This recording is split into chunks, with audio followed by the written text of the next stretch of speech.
El prisma. Un prisma es un poliedro que verifica que tiene dos caras paralelas e iguales denominadas bases.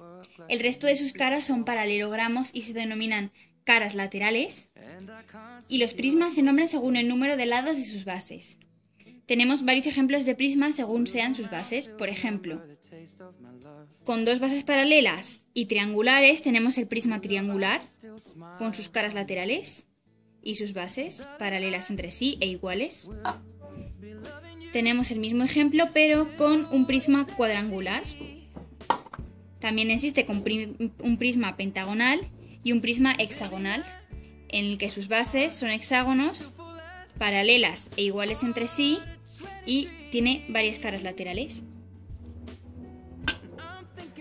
Los prismas pueden ser rectos si sus caras laterales son rectángulos, en caso contrario son oblicuos, convexos cuando el polígono que forma las bases es convexo, cóncavos si la base son polígonos cóncavos, y regulares cuando son rectos y sus bases son polígonos regulares. En caso contrario son irregulares. Y los ejemplos que hemos visto se trata de prismas regulares y rectos.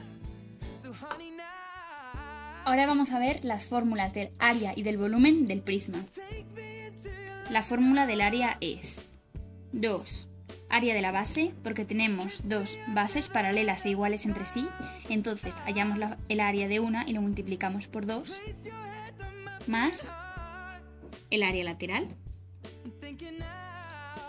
El área de la base no es la misma en todas, dependiendo de la base que tenga. En este caso, como tenemos un prisma hexagonal, vamos a hallar la fórmula del área del hexágono.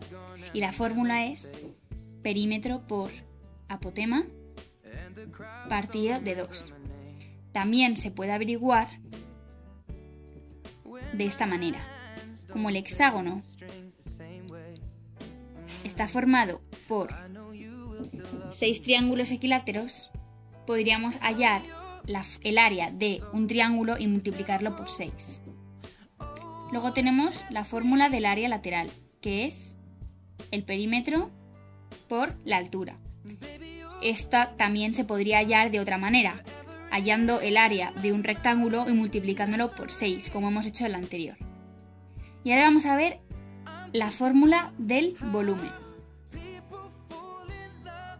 que es área de la base, que ya la hemos añadido antes, por la altura.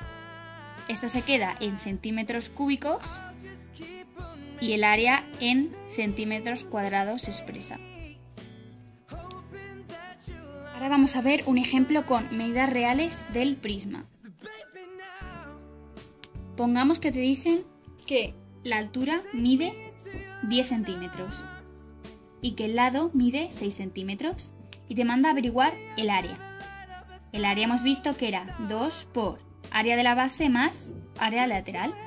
Primero sustituimos en la fórmula del área de la base, que era perímetro por apotema partido de 2. El perímetro es 6 por 6, 36 centímetros. Y ahora tenemos que averiguar el apotema. En un hexágono regular, la distancia desde el centro al vértice mide igual que el lado. Entonces, podemos hacer Pitágoras y hallar lo que vale el apotema. Esto es nuestro apotema.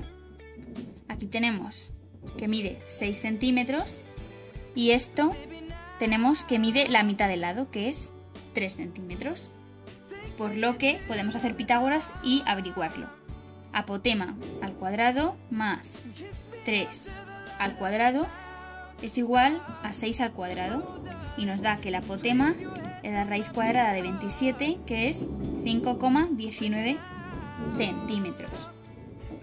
Por lo que el área de la base sustituyendo es 36, que nos ha dado el perímetro, por 5,19 del apotema partido de 2, que es 93,42 centímetros cuadrados. No os olvidéis de que son centímetros cuadrados porque estamos hablando del área. Y el área lateral es perímetro por la altura, que son 36 por 10, 360 centímetros cuadrados. Por lo que el área total era 2 por área de la base más el área lateral. Así que hacemos 2 por 93,42 más 360, que da 546,84 centímetros cuadrados.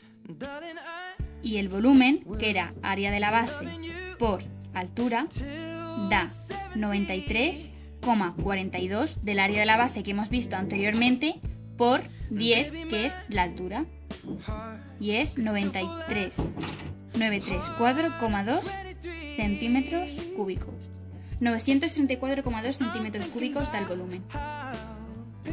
Puede haber variaciones, pueden decirnos que hallemos el área o el volumen de un prisma que solo tiene una base, o con las dos bases, o sin ninguna, o por ejemplo lleno de un cierto material, todo dependiendo de lo que nos dice el enunciado, por lo que debemos fijarnos en todo lo que nos dicen para saber lo que debemos añadir al área y al volumen.